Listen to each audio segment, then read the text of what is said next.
Hello friends, it's Carla back today with day 4 of the 13 days of Halloween. This is a series I'm doing on Tuesdays and Thursdays leading up to Halloween. Today we're making 3 cute little treat bags, which are from a Design Space project in Cricut. And we are choosing them, looking at the project. This tells you they're from the Creepy Critters cartridge, and they're already set out and sized for you. So I have gone ahead and chosen the project and clicked on Make It, and I'm scrolling through all the pages to see what sizes I'm going to need for my papers. I usually get my papers ready ahead of time and go through my stash of scraps to see what will fit. I have a maker machine with Cricut, and so I am choosing that and linking up my iPad to the Cricut machine.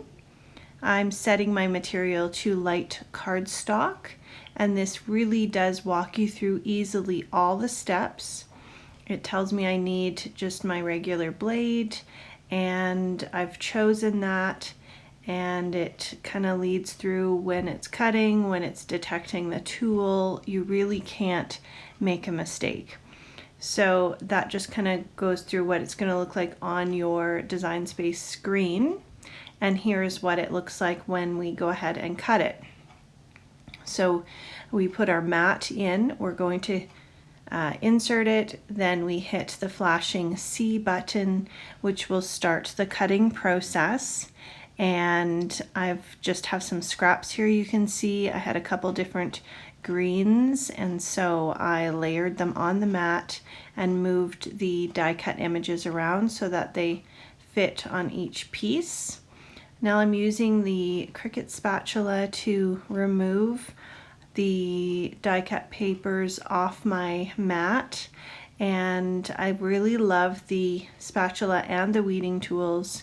And the tweezers that you can get in different sets. They do really come in handy for other paper crafting as well. And the mats, I find this is the standard grip.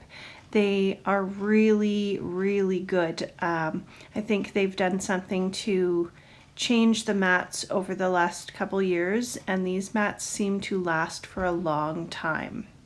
So we're going ahead and making the treat boxes. Now these have a scored line so you can easily fold them. So our Cricut instructions on Design Space are leading us through inserting the scoring blade. So you take out the blade, which is very easy. You saw it just snapped out there. Then you put in your scoring tool, and then you just press the flashing Cricut button, and it's going to detect the tool to make sure you do have the correct one in there, and then it will start doing all the scoring lines.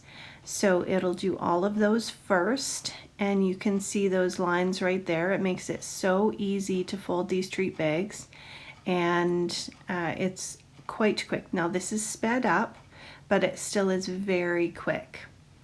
And here you can see that it now tells us to load our fine point blade in. So we're going to remove the scoring tool, and it just clamps in and out very easily.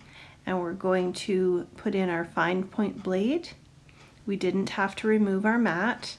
We just press the flashing C button, and then it's going to go ahead and cut that treat bag.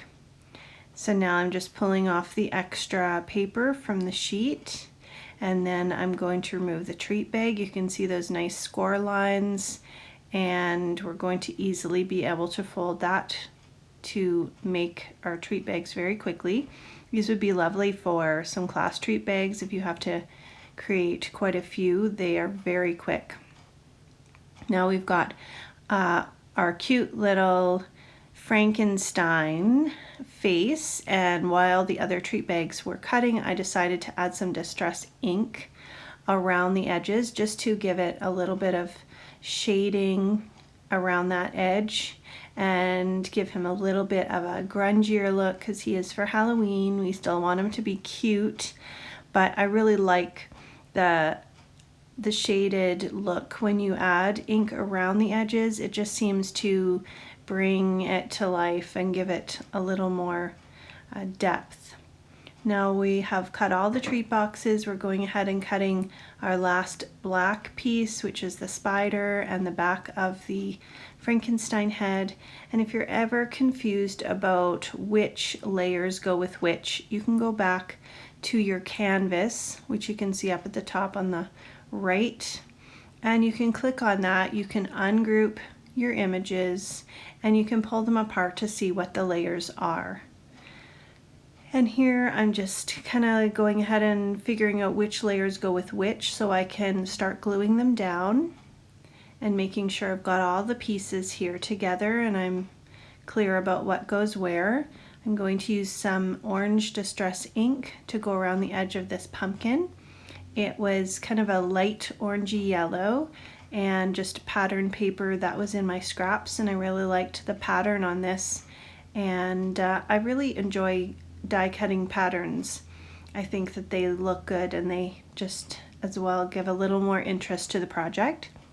We're gluing on his little stem there. I'm adding tacky glue and just being careful not to get too much. You don't want globs of glue because it is liquid and it will make a few bubbles if you get some globs, but as long as you have it thin, it is going to stick, and it sticks really well. So I really like putting a wet glue on die cuts, especially because you have some time to move those around. If you need to rearrange or take them apart and put them back on, you have just a little bit of time. So we're just putting those all on, turning them over, and giving them a good rub to get them on. Taking a bone folder and rubbing the fold lines here. Now this bone folder is real bone, and sometimes the real bone actually leaves a shiny line, and you could see a couple lines, so I switched to just a plastic bone folder. And this is going to crease my edges really nicely in the folds and allow me to make that box. So a good bone folder is really nice to have. Again, I kind of prefer the plastic one because it doesn't leave those shiny lines. So I'm adding some double stick tape on these tabs, and if you just burnish that tape down, it sticks nicely, and this weeding tool from Cricut really helps when you're trying to fit or trying to remove the adhesive tape, the side of the tape that you want to take off, and sometimes it's so hard to get off. The weeding tool really grabs it nicely. So we're just adding this little spider body to the top, and then I always go in with a little bit of wet glue. I find that I can be sure that it's going to stick and it's going to stay together if I have some tacky glue, but I do like having the double stick tape on there just to hold it in the first place. So I'm just folding everything down, the edges down, and then layering on the top piece on each side, and then I can take my bone folder and just really rub those inside pieces so that I know the glue's all stuck and the tape is stuck and it's not going to come apart. So the handle, I'm not really folding, I'm using it just more as a guide to put some tape and some glue on and know where to put it inside the box. So again, just burnishing that tape so that it's sticking down easily, and grabbing the weeding tool so I can pull up the top layer of the tape. These are really cute. You could put some tissue paper in them. You could fill them with candy or some Halloween treats like pencils or little notebooks. He is so cute. So after I did one, I kind of realized I think an easier way would be to put in the bottom tab first and then the side tabs. So I just wanted to quickly show you. Sometimes you have to do one to figure out what is easier, but they really did go together very easily. So this was the little pumpkin that I added on there. He is very cute. And now I decided that they needed some little rosy cheeks. So I grabbed some Perfect Pearls mist with a pink shimmer to it, and I'm just painting on some rosy cheeks. You could do this with colored pencil or Copic markers, but I just grabbed that and I liked the shine, and also I wanted something that would show up on the black cardstock for the spider. And you don't really have to give them rosy cheeks. I just like giving them rosy cheeks. I was really impressed with the way this Perfect Pearl showed up on the black cardstock. The shimmer was just really, really nice. And here I've got a Jelly Roll pen. This is number 8, and this probably would have been a good step to do before I actually glued the images onto the front, but as long as I was careful, it worked fine. I'm just adding some white detail, and you can see just by adding some little highlight marks and some stitching lines, it really gives a lot of personality and highlights to die cuts.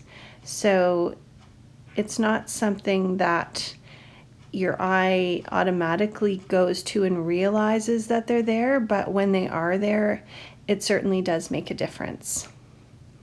And we're just adding some little eyeballs in on him. You could even put some glossy accents over the eyes. That would look cute as well. And the little pumpkin,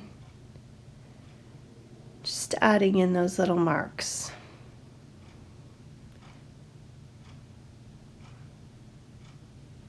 I really like having a white gel pen on hand, and if I'm coloring with Copics or doing die cuts, I find it just adds a little bit extra, and it doesn't take long to do that either.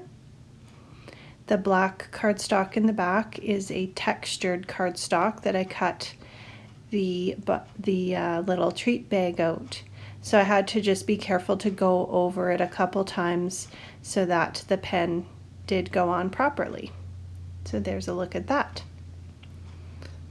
And I have some black ribbon that I just had gotten at Michael's, and I thought I'd put a little bit right around the little handle of the treat bag.